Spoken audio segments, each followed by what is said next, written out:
Good evening. I'm Mimi CFO, and this is CGH News.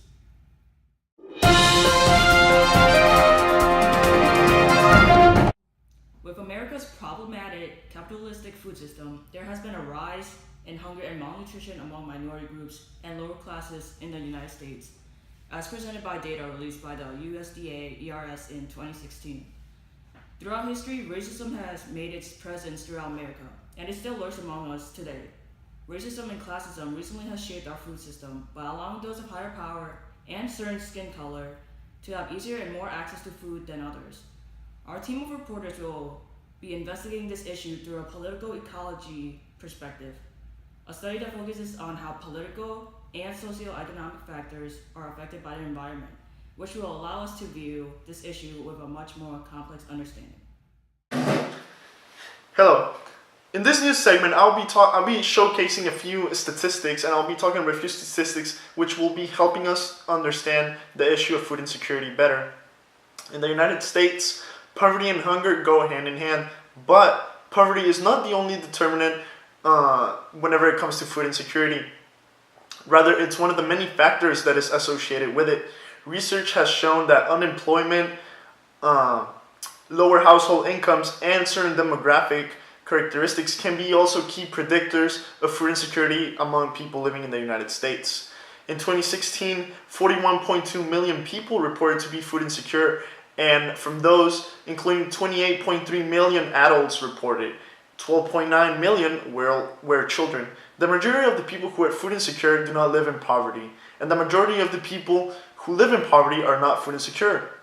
There is an estimated 58% food insecure individuals that reside in households that earn more than 100% of the poverty line. This means that their household income is what's considered above poverty, and 61% of the people living in poor households are in fact food secure. There's an estimated 27% of individuals who are considered food insecure who live in households that earn an income above 185% of the poverty line, which makes them ineligible for most federal nutrition assistance programs. As you can see, income is not the only reason for food insecurity in the United States. Food insecurity exists in every single county in the United States. Percentages of food insecurity in counties range from 3% up to 38% in some counties. Rural areas are also known to have higher rates of food insecurity. Regions considered food deserts can sometimes make it hard for individuals to access healthy foods, markets, and grocery stores. Studies have also shown that racial inequalities exist among food deserts. Rates of food insecurity are disproportionately higher in minority households. Black households experience food insecurity at a rate of 21.8%, and Hispanic households experience food insecurity at a rate of 19.5%, while white households experience food insecurity at a rate of 7.8%. In households with children, those percentages increase, indicating that food insecurity occurs more often. Households with children report food insecurity at a significantly higher rate than those without children, 17% compared to 11%, especially households that are headed by single women. Research has also shown that children from food insecure homes have poorer overall health status than those without. They're sick more often, are much more likely to have infections, and have higher rates of iron deficiency, and are also hospitalized more frequently. In short, going hungry makes kids sick. As a result, they miss more days of school and are less prepared to learn when they are able to attend, making the relationship between hunger, health, and learning greatly important. Ladies and gentlemen, thank you for tuning in today. Now on to my colleagues.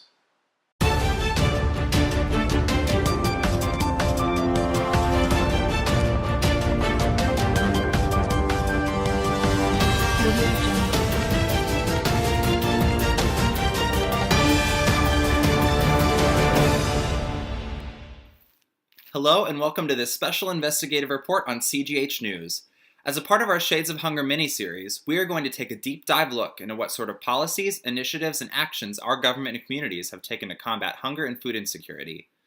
Hunger within the United States is dealt with on a variety of levels, from the federal SNAP program to statewide hunger initiatives, down to private charities on a variety of scales, from nationwide organizations like Feeding America down to local food banks. First, we will look at SNAP, otherwise known as the Supplemental Nutrition Assistance Program.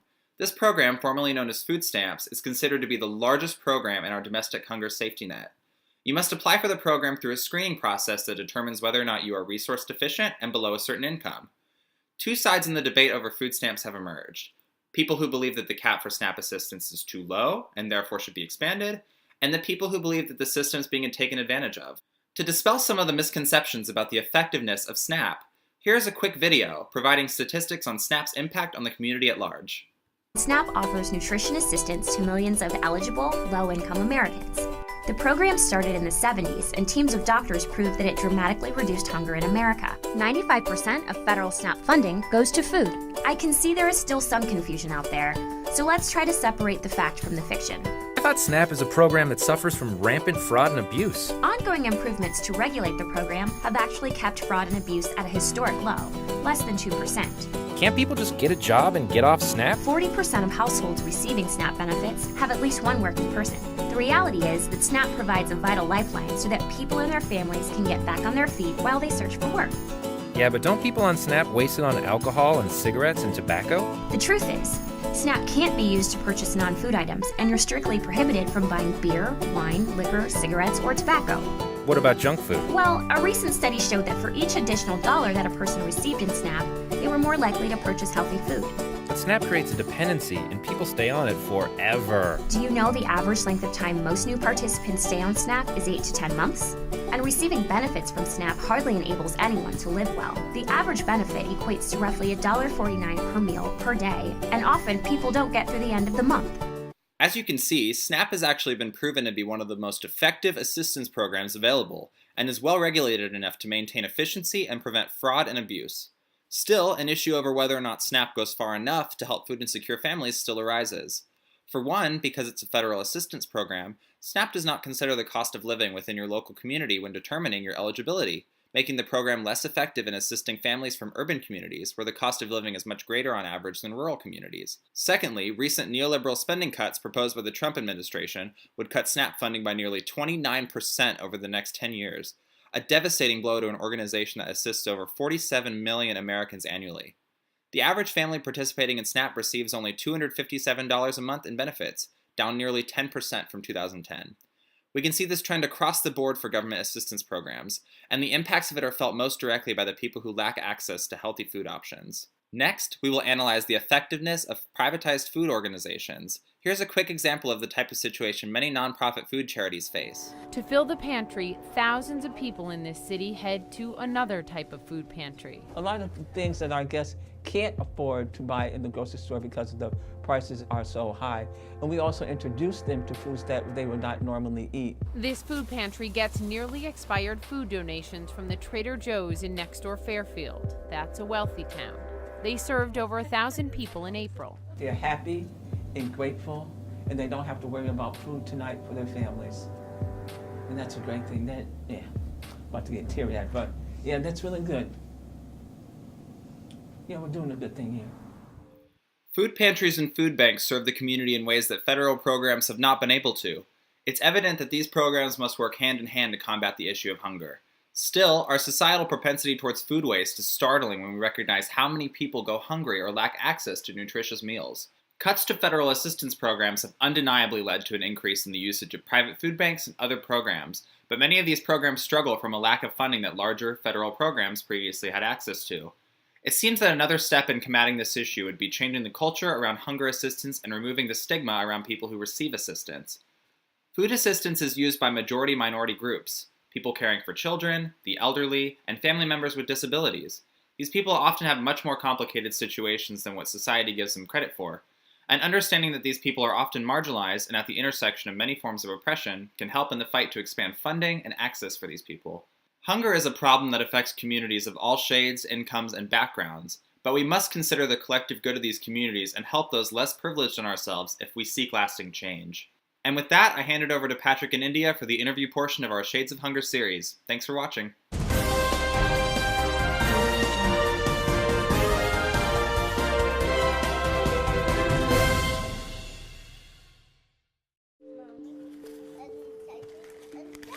One in 5 American children now rely on food stamps. Your kids are among them. Yes, food stamps it's very helpful. Right now, it's a necessity. Being a woman with 4 kids, you have to be strong. You have to. Meet Mercedes Velasco. She's 31 and raising 4 children in the Trumbull Gardens housing complex in North Bridgeport, Connecticut. Jonathan is 12, Shialise is 8, Orsino is 5, and Jaciel is 8 months old. She lost her job as a teacher's assistant in 2013. Since then, she's used her SNAP benefits or food stamps to feed her family. It's a temporary help until I can sustain myself. But finding healthy food in this neighborhood is hard. The only place to buy it within a half mile is the corner store, which was the site of a recent homicide. And like many in her shoes, Mercedes doesn't have a car, so she takes the bus to the supermarket. We are looking at a situation right now that is a true paradox. I think it's the first time in the history of the world that we've had too many calories and not enough nutrition, and that people have essentially been surrounded by foods that they'd be better off not eating. The city of Bridgeport is trying to solve this problem of food access by putting healthier food right in the corner stores. This is one of our 3 healthy corner stores in the longest standing food desert in Connecticut, here on the east end of Bridgeport. A food desert means there's no supermarket within a mile. She says a typical supermarket needs $3 to $5 million of investment just to open. This neighborhood can't support that. Instead, the city spends about $15,000 per corner store to put in refrigeration units and new awnings to market their healthier foods. What we've seen here is a 500% growth in the number of fresh fruits and vegetables being sold at these 3 corner stores. They weren't selling much before, but it's a start. Today we will be discussing the people and families affected by hunger and malnutrition in the United States. Dr. Michael Scott, an expert on diet and physiological effects of food insecurity, is here today to talk to us. Doctor, could you speak on the impacts hunger has on the individual?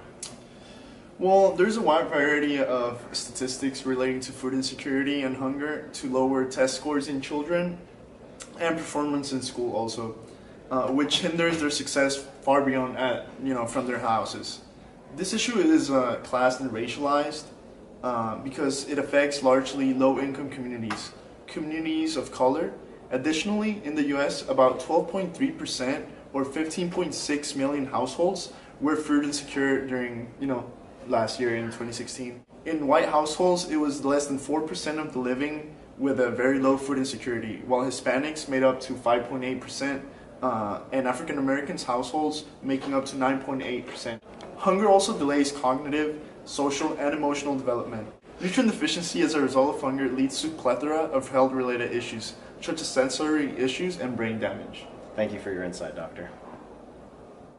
Our next guest is Leslie Knope, Public Health Advisor for No Kid Hungry. Could you explain how hunger policies have helped the situation across the country? Sure, thanks for having me, Pat.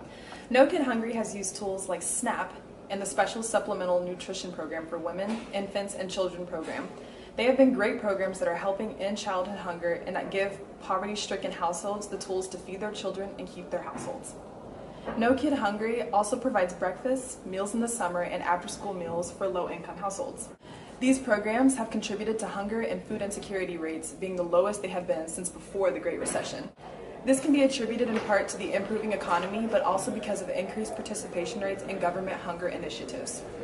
The Department of Agriculture says food aid such as free or reduced price lunches in schools and the food stamp program have helped 59% of food insecure families. And as participation rates increase, we have seen hunger rates drop. Thank you for that. Well, that's all, folks. On to India Edwards. Hello everyone, welcome to Shades of Hunger 101. Today we'll be speaking with 2 experts about the issue of hunger and food insecurity in the United States. We will get an inside scoop about who is affected the most and where these people are located. First up is geographer Dan Sanders, who is a leading expert on hunger and famine in the United States. Dan, what sort of groups are most affected by food insecurity? Well, India, for 1 in 10 Americans, hunger is an everyday reality, and the leading cause of this is poverty. Over the years, New Mexico has actually led the nation with almost 30% of children living in food insecure households. That is very, very sad. So states that tend to be sparsely populated are more likely to suffer from being hungry? Unfortunately, yes. The states with the highest child food insecurity rates are clustered in very particular regions. These include states along the Mexico-U.S. border, such as Texas, New Mexico, Arizona, as well as southern states like Mississippi. In general, they have fewer highways and less public transit and higher rural populations. Well, there you have it. Many people aren't aware of how big of an issue food and famine is in the United States. We will now speak to historian Larry Carmichael about the origin of hunger from a more political perspective. Larry, what systems of power have led to the creation of this problem within these communities? Well, because of the extreme power the top wealthiest individuals in the United States acquire, Congress voted for a budget that would reduce federal spending by $5 trillion over 10 years, with 63% of the cuts in non-defense spending coming out of programs that aid low-income Americans. Wow, that right there proves that the government has a lot to do with why hunger rates are so high. Here's a snippet of a video about an American family that suffers from hunger face on.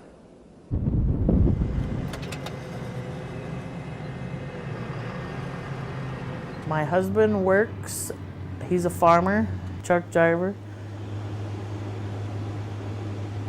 He's stressed. He tries to do his best for his family, and he always feels like just giving up because he works, but yet money-wise coming in is a lot less than what has to go out every month. It's never enough to buy groceries and pay for bills. So we always have to subsidize. Either we pay our bills or, if we pay our bills, we don't eat that good.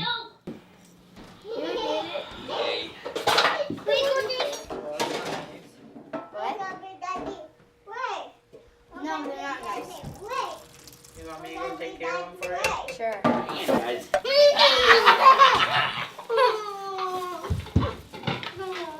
Oh, there he goes again. I always try to make sure that supper is our big thing before we go to bed.